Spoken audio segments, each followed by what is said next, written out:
आज इंडिया में अमीर और अमीर होता जा रहा है और गरीब और गरीब होता जा रहा है। इसके पीछे क्या है कि इंडिया में गरीबी इतनी तेजी से बढ़ रही है। गरीब आदमी सुबह उठता है महंगाई से लड़ने के लिए, उसे सब चीजों की टेंशन रहती है कि आज मैं क्या करूंगा। लेकिन अमीर आदमी सोचता है कि आज मुझे ये डिसीजन लेना है, ये अपॉर्चुनिटी हासिल करनी है और ये स्किल सीखनी है। गरीब के लिए सबसे बड़ी प्रॉब्लम क्या है? पैसा। उसके लिए सबसे बड़ी प्रॉब्लम ही पैसा है। लेकिन अमीर आदमी के लिए पैसा एक टूल है।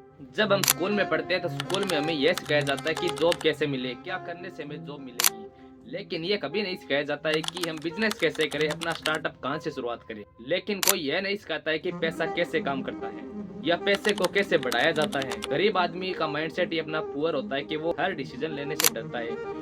लेकिन अमीर आदमी की सोच ये होती है कि वह हर डिसीजन लेता है, चाहे वो गलत हो या सही। जब गरीब आदमी इन्वेस्टमेंट करता है, लेकिन कभी कभी जब मार्केट गिरती है तो गरीब आदमी अपने पैसे निकालने की जल्दी करता है। लेकिन अमीर यह नहीं सोचता है कि उसके पैसे चले जाएंगे, वह डिस्काउंट समझ के उसे छोड़ देता है। लेकिन गरीब कहता है कि मेरे पास पैसा नहीं है। अगर उसके पास पैसा आ भी जाता है तो उसे ये नॉलेज नहीं होती कि वह सही जगह इन्वेस्ट कैसे कर सकता है। लेकिन अमीर आदमी का हमेशा से माइंडसेट ये होता है कि वह अपने सर्कल में अपने वही दोस्त रखता है जो बिजनेस करते हैं या उससे कुछ रिलेटेड बातें करते हैं। उसके माइंड में सिर्फ एक ही बात चलती रहती है कि पैसे से और पैसा कैसे बनाएं। लेकिन गरीब आदमी की यह सोच रहती है कि अगर पैसा आ जाता है वह उसे उड़ा देता है।